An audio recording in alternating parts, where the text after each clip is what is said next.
Welcome to our YouTube channel Veer story. अगर आपको जल्दी से नेक्स्ट एपिसोड चाहिए तो वीडियो को अभी लाइक करो। 181 लेडी बॉस। बस उसके इतने कहने की देर थी कि अवनी के गुस्से ने एक बार फिर जवाब दे दिया। अवनी ने पलटकर प्रदीप मिश्रा के गालों पर फिर से थप्पड़ मारते हुए कहा, अंडस्को तुम जानते हो मैं कौन हूँ? अवनी रेड्डी नाम है मेरा, एक बार मेरी हिस्ट्री जरूर पता कर लेना। ये कहते हुए अवनी प्रदीप से अपना हाथ छुड़ाने की कोशिश करने लगी, पर वह अवनी का हाथ छोड़ने को तैयार ही नहीं था। तभी पूछ मीटिंग रूम में एक डरावनी आवाज को उठी, लीव। उस आवाज को सुनकर जब सब लोगों ने उसे तरफ देखा तो वहां पर मानिक अपनी खूंखार नजरों से अवनी और प्रदीप की तरफ ही देख रहा था। सबको लग रहा मानिक अब अवनी को नहीं छोड़ने वाला, क्योंकि अवनी की वजह से पूरी मीटिंग खराब हो गई थी। सब लोगों का ध्यान मानिक की तरफ था। अवनी ने भी अपनी धड़कते आंखों से मानिक की तरफ देखा। वह बहुत गुस्से में थी, उसका गुस्सा अभी भी बिल्कुल कम नहीं हुआ था। प्रदीप ने अभी भी अवनी का हाथ पकड़ रखा था।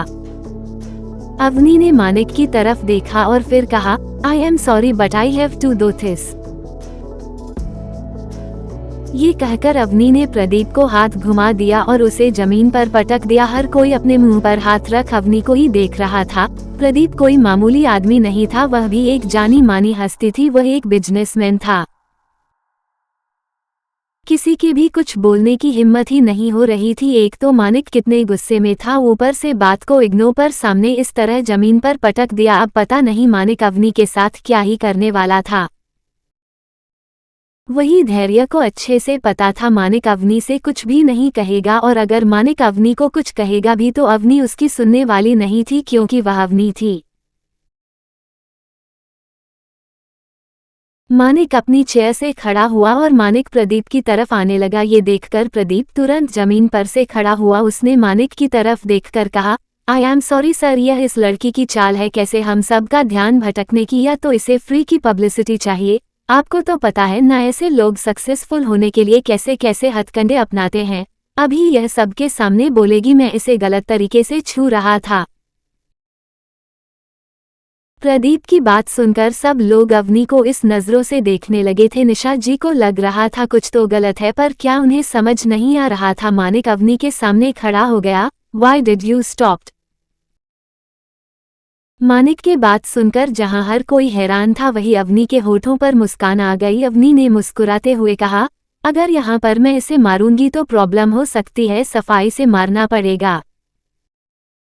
मानिक ने अपनी जीन्स के बैक साइड से गन निकाली और वो अवनी की तरफ बढ़ते हुए कहा, शूट हिम। मानिक की बात सुनकर हर कोई हैरान रह गया। प्रदीप मिश्रा ने भी मानिक की तरफ देखकर कहा, यह आप क्या कह रही है, गलती मेरी इस बीच की है। प्रदीप मिश्रा अपनी बात आगे कर पाता इससे पहले ही मानिक ने अपनी गन से उसके गालों पर दे मारा, जिससे वह वापस जमीन पर जाकर गिर गया। मानिक की आंखें जवानी से बात करते हुए काफी सॉफ्ट थी। वह अचानक से गुस्से में लाल हो चुकी थी। Where did he touch you? Meeting से पहले इसने मेरे कंधे पर हाथ रखा था और फिर अवनी ने इतना ही कहा था कि गन से एक गोली निकली जो सीधे प्रदीप के हाथ पर जा लगी। गोली चलने की आवाज सुनकर मिश्रा जी के गले से चीख निकल गई। अवनी अपने कानों पर हाथ रख मानिक की तरफ देखे जा रही थी। केवल धैर्य और मानिक ही थे जिन्हें बिल्कुल भी डर महसूस नहीं हो रहा था। अवनी ने फिर गुस्से में आगे कहा, और मीटिंग के वक्त यह मेरे पैरों को अपने पैरों से टच कर रहा था। अवनी की बात पूरी होती उससे पहले ही एक बार फिर गोली चलने की आवाज उस मीटिंग रूम में गूंज उठी। यह गोली प्रदीप मिश्रा के पैरों में लगी थी। एक दर्द भारी चीख प्रदीप मिश्रा के मुंह से निकली। हर कोई अपनी डर भरी नजरों से मानिक की तरफ देख रहा था। सबसे ज्यादा हैरानी तो उन्हें इस बात की थी कि अवनी जो एक लड़की थी, फिर भी उसे ना ही मानिक से ना ही मानिक के सामने बोलने से डर लग रहा था। अवनी ने आगे बढ़कर मानिक के हाथ से गन ली और फिर प्रदीप मिश्रा के दूसरे पैर पर गन पॉइंट करते हुए कहा, बहुत शौक था ना मुझे टच करने का, शुक्र मनाओ तुम्हें मानिक ने मुझसे बचा लिया, वरना अगले 7 जन्म तुम इस धरती पर कदम रखने से कटते मैंने बोला था ना, मेरे बारे में सोचने से भी पहले मेरी हिस्ट्री चेक कर लेनी चाहिए थी। ये कहकर अवनी एक डेविल की तरह मुस्कुराई। वह बिल्कुल भी वो सॉफ्ट क्यूट प्यारी सुंदर सी अवनी नहीं लग रही थी जो कुछ देर पहले प्रेगनेंसी प्रेजेंटेशन देते वक्त लग रही थी।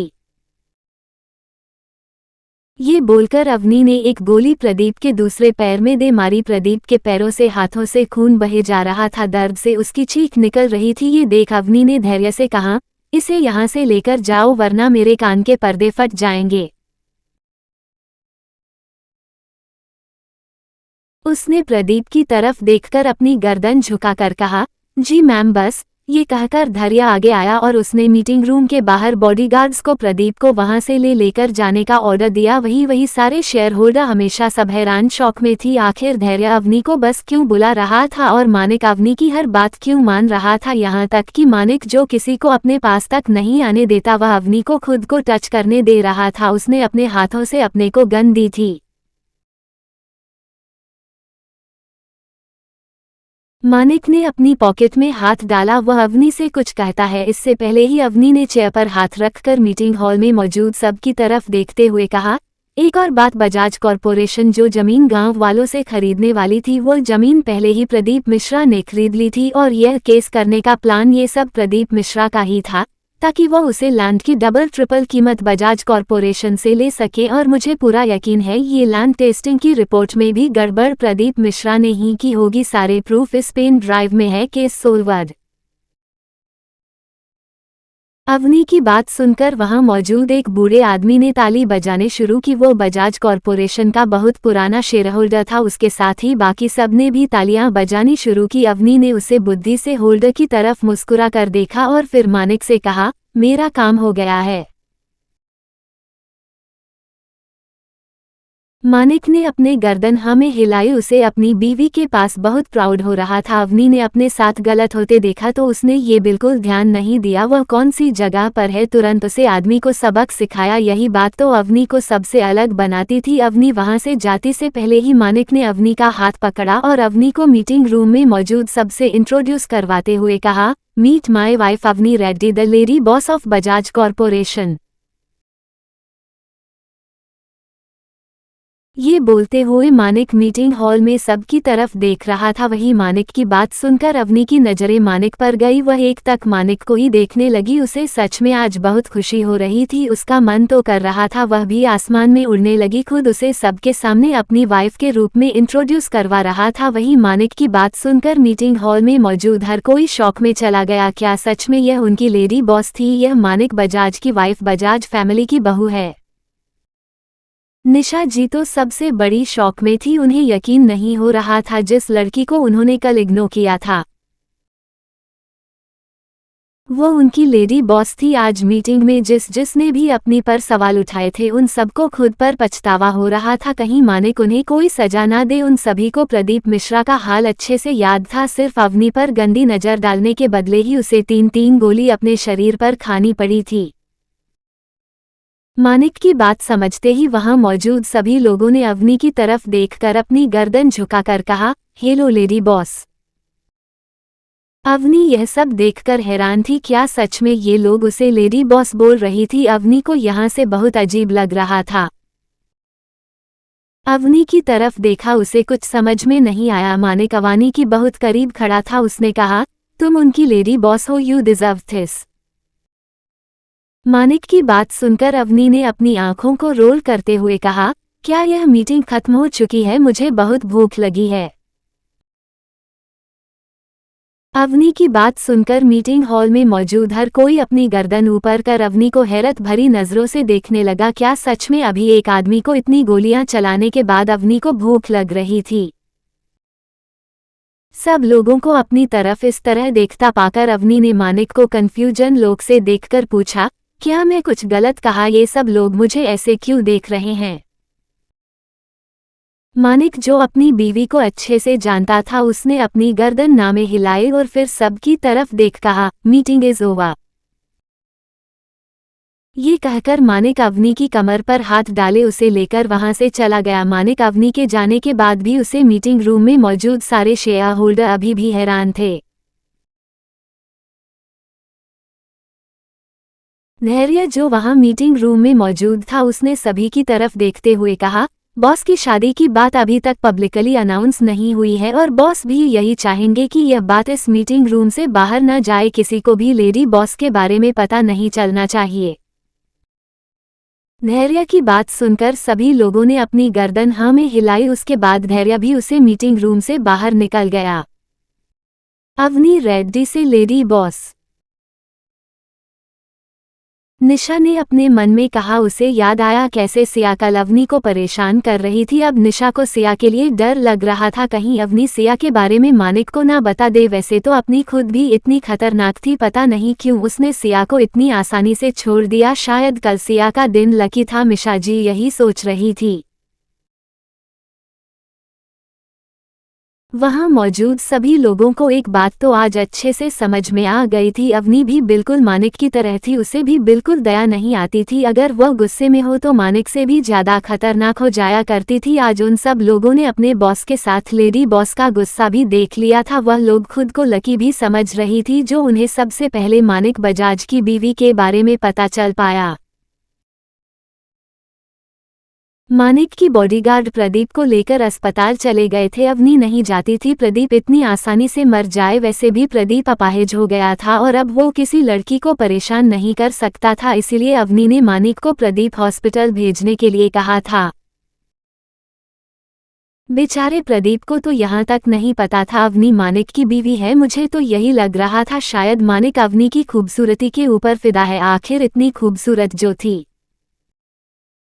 दूसरी तरफ के युवान के कॉलेज में फ्रेशर्स पार्टी आने वाली थी। कॉलेज का नया सेमेस्टर जो शुरू हो चुका था। युवान और उसके सारे दोस्त कॉलेज की जीएफ के पास ही अपनी कार पर बैठे फ्रेशर्स का इंतजार कर रहे थे। आखिर वह सीनियर थे और पूरे साल उन्हें इंतजार ही इस दिन का रहता है जब कॉलेज में फ्रेशर्स आते हैं। That's enough for today guys। परिक्रमा करते दिल। Readers, for novel updates follow my WhatsApp channel Smile with a Halo, Smile with a Halo, Smile with a Halo। Chapter 182 Untitled Chapter। Headache है इसलिए chapter नहीं लिख पाई, sorry. बस उसके इतने कहने की देर थी कि अवनी के गुस्से ने एक बार फिर जवाब दे दिया। अवनी ने पलटकर प्रदीप मिश्रा के गालों पर फिर से थप्पड़ मारते हुए कहा, अंडस्को तुम जानते हो मैं कौन हूँ? अवनी रेड्डी नाम है मेरा, एक बार मेरी हिस्ट्री जरूर पता कर लेना। ये कहते हुए अवनी प्रदीप से अपना हाथ छुड़ाने की कोशिश। 183 प्रोफेसर समवी जोशी। मानिक की बॉडीगार्ड प्रदीप को लेकर अस्पताल चले गए थे। अवनी नहीं जाती थी प्रदीप इतनी आसानी से मर जाए। वैसे भी प्रदीप अपाहिज हो गया था और अब वो किसी लड़की को परेशान नहीं कर सकता था, इसीलिए अवनी ने मानिक को प्रदीप हॉस्पिटल भेजने के लिए कहा था। बेचारे प्रदीप को तो यहाँ तक नहीं पता था अवनी मानिक की बीवी है। मुझे तो यही लग रहा था शायद मानिक अवनी की खूबसूरती के ऊपर फिदा है, आखिर इतनी खूबसूरत जो थी। दूसरी तरफ के युवान के कॉलेज में फ्रेशर्स पार्टी आने वाली थी। कॉलेज का नया सेमेस्टर जो शुरू हो चुका था। युवान और उसके सारे दोस्त कॉलेज की गेट के पास ही अपनी कार पर बैठे फ्रेशर्स का इंतजार कर रहे थे। आखिर वह सीनियर थे और पूरे साल उन्हें इंतजार ही इस दिन का रहता है जब कॉलेज में फ्रेशर्स आते हैं। तुम्हें क्या लगता है युवान, क्या हमें कोई अच्छा फ्रेशर दिखाई देगा? युवान की कार की साइड में खड़ी लड़की ने युवान से कहा। उसको बात सुनकर युवान ने बिना उसकी तरफ देख कहा, जरूर दिखाई देगा मोही, यहाँ इतने फ्रेशर्स है, कोई तो इंटरेस्टिंग भी होगा जो हमारा आज एंटरटेनमेंट कर सके। ये है मोही रायचंद, रायचंद इंडस्ट्रीज के मालिक की बेटी। पर यार युवान अब तक एक भी अच्छा फ्रेशर दिखाई नहीं दिया, सब के सब चंपू है, पता नहीं क्या खाते हैं। युवान की कार के पास मौजूद कार पर बैठे एक लड़के ने कहा जिसका नाम साहिल सिंघानिया था। हे, साहिल सिंघानिया के पापा वसंत सिंघानिया मिनिस्टर है। ये सब युवान के दोस्त हैं। बजाज फैमिली युवान को आगे की स्टडी के लिए लंदन भेजना चाहती थी, पर युवान वहां नहीं जाना चाहता था, इसलिए उसने जिद कर यही मुंबई में ही कॉलेज में एडमिशन ले लिया। कॉलेज में युवान सब लोगों के लिए सिर्फ अमीर फैमिली से था, पर वह बजाज फैमिली से है ये किसी को नहीं पता था। मीडिया के सामने भी कभी युवान का चेहरा नहीं आया था, इसीलिए कोई युवान को नहीं जानता था। तुम्हारा मतलब लड़कियों से है, तुम्हें जब देखो लड़कियां चाहिए होती है, पता नहीं तुम लड़कियों के पीछे इतना पागल क्यों है, एक लड़के ने कहा। उस लड़के की बात सुनकर साहिल ने उस लड़के को घूरते हुए कहा, चिराग, अब हर कोई तुम्हारी तरह ब्रह्मचारी तो नहीं हो सकता ना, जो लड़कियों से ही दूर रहे। चिराग मल्होत्रा, चिराग की पूरी फैमिली आर्मी से है और उसके पापा आर्मी में बहुत बड़े जनरल है। ये कहकर साहिल हंसने लगा। साहिल के साथ मोही भी हंसने लगी। तभी मोही की नज़र उस तरफ आ रही है, एक लड़की पर गई, जिसे देखते हुए मोही ने कहा, शायद हमें हमारा शिकार मिल गया है। मोही की नज़रों का पीछा करते हुए साहिल ने उस तरफ देखा, उसकी आंखों में तुरंत चमक आ गई। शिकार इतना खूबसूरत कैसे है, मन तो करता है अभी दबोच लूं। वही खड़ा चिराग ये सब सुन रहा था, उसने अपनी गर्दन ना में हिला दी। इन लोगों का कुछ नहीं हो सकता था। युवान ने उस लड़की की तरफ नहीं देखा, उसकी आंखों पर चश्मा लगा था और वह अपनी आंखें बंद की कार पर लेटा था। वो लड़की उनकी तरफ ही आ रही थी। उसने ब्लू कलर की जीन्स के ऊपर वाइट कलर का टॉप पहन रखा था और उसके ऊपर लॉन्ग चॉकलेटी कलर का ओवरकोट पहना था, जो उसे एक एलिफेंट लुक दे रहा था। उसने अपने बालों को खुला छोड़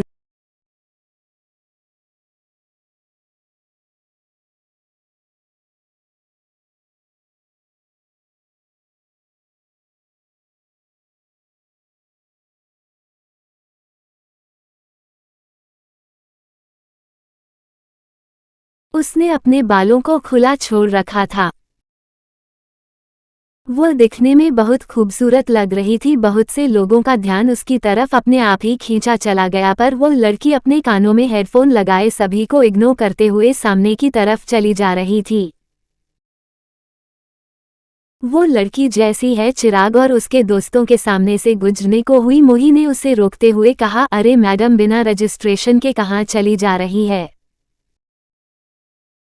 मोही की बात सुनकर वह लड़की नहीं रुकी, वह वैसे ही चलती रही। उस लड़की ने अपने कानों में हेडफोन डाल रखे थे, इसलिए उसे मोही की आवाज़ सुनाई नहीं थी। ये देख मोही ने आगे बढ़ाकर उस लड़की का हेडफोन निकाल लिया। उस लड़की ने तुरंत मोही की तरफ देखा। मोही ने मुस्कुराते हुए हेडफोन को गोल गोल घुमाकर कहा, तुम मुझे इग्नोर कर रही हो। मोही को कोई इग्नोर करे, पर यह मुझे पसंद नहीं है। पहली बात, मैंने आपको इग्नोर नहीं किया, और दूसरी बात, आपको क्या पसंद है और क्या नहीं ये लिस्ट जाकर अपने बॉयफ्रेंड को दो, मुझे नहीं। उस लड़की ने बड़े ही रूडली जवाब दिया और फिर आगे बढ़कर मोही के हाथ से हेडफोन लेने लगी। मोही ने तुरंत वो हेडफोन साहिल की तरफ फेंक दिए। उसने फिर उस लड़की से कहा, इतना एटीट्यूड कोई बात नहीं बेटा, हम कुछ ही देर में तुम्हारा ये सारा एटीट्यूड तोड़ देंगे।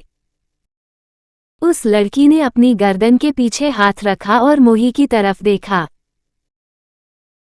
तुम्हें अपना हेडफोन चाहिए ना, ये लो। मोही, तुम भी ना, क्यों फ्रेशर को परेशान करती रहती हो, देखो ये फ्रेशर्स कितने प्यारे प्यारे होती हैं, साहिल ने कहा। साहिल की बात सुनकर उस लड़की ने उसकी तरफ देखा। वह जैसे ही अपना हेडफोन लेने के लिए आगे बढ़ी, साहिल ने हेडफोन को पीछे करते हुए कहा, अगर तुम मुझे किस करोगी तो मैं तुम्हें ये हेडफोन दे दूंगा और फिर आज के बाद तुम्हें कोई इस कॉलेज में परेशान भी नहीं करेगा। साहिल की बात सुनकर चिराग हैरान रह गया, वहीं मोही मुस्कुराने लगी। वो लड़की कुछ कहती उससे पहले ही युवान ने अपनी कार पर बैठते हुए कहा, साले ठरकी, हर वक्त तुझे यही सब सूझता रहता है ना। ये कहते हुए युवान मुस्कुरा रहा था। युवान ने लड़की की तरफ देखा जिसकी पीठ इस वक्त उसकी तरफ थी। उस लड़की ने साहिल की तरफ देखा और फिर गहरी सांस लेकर कहा, क्या तुम लोग सभी फ्रेशर्स के साथ ऐसा ही करती हो? कोई तुम्हें रोकता नहीं है? उस लड़की की बात सुनकर साहिल ने हंसते हुए कहा, हाँ, हम वही करते हैं जो हमारे मन में आता है और यहाँ कोई हमें रोकने वाला नहीं। फिर ठीक है, आज कॉलेज खत्म होने के बाद मुझे स्टाफ में मिलना, मैं तुम्हारा वहाँ वेट करूंगी, साथ में अपने दोस्तों को भी लेकर आना। तुम्हें किस चाहिए थी ना? तुम्हें मैं वहाँ जरूर किस दूंगी। उसे लड़कों की बात सुनकर वह सब हैरान रह गई। मोही ने अपनी आंखें बड़ी का साहिल की तरफ देखा और फिर अपने मन में कहाँ फंस गए। साहिल ने घबराते हुए कहा, साफ रूम में क्यों, क्या आप प्रोफेसर है? प्रोफेसर समवी जोशी, आपकी हिंदी लिटरेचर की न्यू प्रोफेसर। उस लड़की ने अपने हाथों को फोल्ड कर साहिल से कहा। उस लड़की की बात सुनकर सब हैरान रह गए क्योंकि लग ही नहीं कि वह प्रोफेसर हो सकती है। साहिल ने तुरंत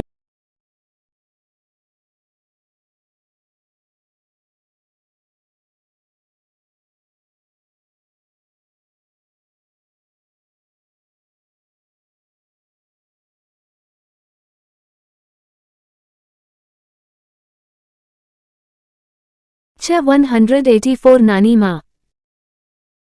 साहिल और उसके दोस्त इसलिए घबरा रहे थे, चाहे वह अमीर फैमिली से क्यों ना हो, पर इस कॉलेज में किसी की नहीं चलती थी क्योंकि यह कॉलेज बजाज कॉरपोरेशन ट्रस्ट के अंदर आता था। यहाँ कोई कितना ही अमीर क्यों ना हो, सबको डिसिप्लिन में रहना कंपलसरी था। युवान भी इसमें कुछ भी नहीं कर सकता था क्योंकि अगर वह अपनी सोर्सेस यूज करता तो जरूर मानिक उसकी फैमिली में किसी को पता चल जाता हूँ और वह लोग फिर उसे तुरंत लंदन भेज देते, जो युवान नहीं चाहता था। इसलिए वह कभी इतना बड़ा सीन क्रिएट ही नहीं करता था जिसे वह संभल ना सके। तुम्हारी वह नॉर्मल रैगिंग कुछ ज्यादा ही बढ़ती जा रही है, इसे कंट्रोल में करूं समवी नहीं बिना किसी एक्सप्रेशंस की कहा। साहिल मोही दोनों सर झुकाकर समवी की बातें सुन रही थी। वही युवान जो वहां खड़ा सब कुछ सुन रहा था, पता नहीं कि ऐसा है, उसे ऐसा लग रहा जैसे वह समवी को पहले से जानता है। समवी जैसे ही पलटी उसकी नजरें सीधे युवान के चेहरे पर गई। एक पल के लिए समवी युवान को देखती रह गई, तभी युवान की नर्सरी भी समवी पर गई। समवी को देखते ही युवान पूरी तरह हैरान रह गया। उसने अपनी आंखें छोटी कर कहा, तो तुम हो प्रोफेसर समवी जोशी? युवान की बात सुनकर समवी ने अपनी नजरें इधर उधर फेरी और फिर उसके पास आकर कहा, हाँ। ये कहकर समवी जल्दी से वहां से भाग गई, जिसे देख साहिल और मोही बुरी तरह कंफ्यूज हो गए। चिराग वहीं खड़ा ये सब कुछ देख रहा था, उसके चेहरे पर बड़ी सी मुस्कान थी। बच गई समवी, अगर वह युवान का बच्चा वहां कुछ बोल देता तो वह लोग मुझे छोड़ने नहीं। ये कहते हुए सनी ने गहरी सांस ली और फिर आराम से कॉलेज के अंदर जाने लगी। वह एक स्टूडेंट ही थी जो साहिल और उसकी दोस्तों को उल्लू बना रही थी और सामने में इतनी अच्छी एक्टिंग की थी कि वह लोग उसकी बातों में आप ही गए थे। तुम ऐसे खड़ी खड़ी मुस्कुरा क्यों रहे हो? मोही चिराग की तरफ देखकर पूछती है। चिराग उसके और साहिल की तरह देखा, फिर मुस्कुराते हुए कहता है, शायद अब सच में मजा आने वाला है। वो दोनों ही चिराग की बात नहीं समझ पाते। चिराग फिर अपने गर्दन नामे हिलाते हुए कॉलेज के अंदर चला जाता है। तुम उस प्रोफेसर को जानते?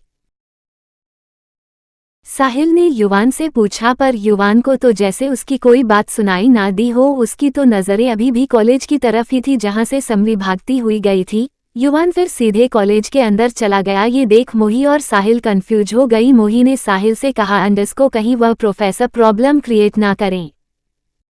कुछ नहीं होगा, तुम चिंता मत करो और कॉलेज के अंदर चलो, साहिल ने कहा और फिर वह भी मोही के साथ अंदर चला गया।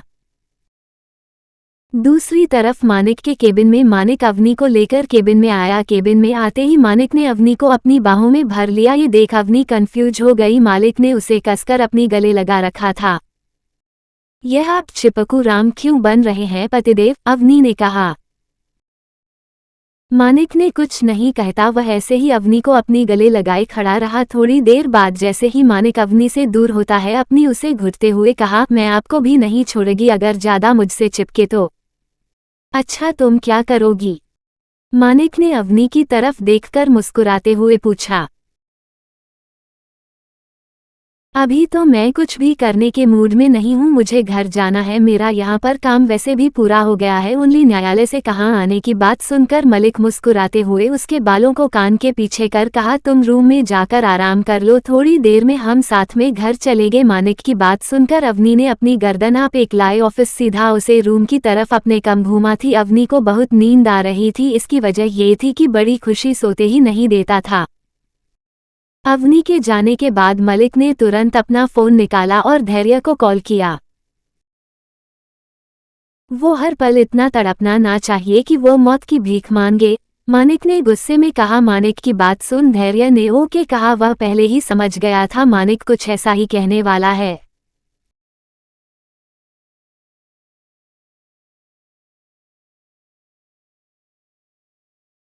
मानिक फिर सीधे अपनी चेयर पर जाकर बैठ गया और काम करने लगा। दूसरी तरफ बजाज मेंशन की मानिक अवनी की बातें चल रही थी, जिसमें सभी लोग अवनी को एक बार वापस मेंशन में बुलाने की बात कर रही थी। मानिक की नानी अवनी से मिलना चाहती थी। माँ वापस अवनी से मिलना चाहती है और एक वह नालायक है जो मेरा फोन ही नहीं उठा रहा, पल्लवी जी ने किचन में कहा। उनकी बात सुनकर उनके पास ही खड़ी मीरा जी ने मुस्कुराते हुए कहा, तुम चिंता मत करो, मैं रुद्र से कहती हूँ, वह मानिक से कह देगा। मीरा जी की बात सुनकर पल्लवी जी अपनी गर्दन हाँ में हिलाती है और फिर खोए हुए कहा, अंडस्को माँ को अवनी पसंद तो आ गई ना? कहीं ऐसा तो नहीं अवनी माँ को पसंद आई हो इसलिए वह अवनी को यहाँ बुला रही हूँ। पल्लवी जी की बात सुनकर मीरा जी उनकी तरफ देखने लगी। That's enough for today guys। परिक्रमा करते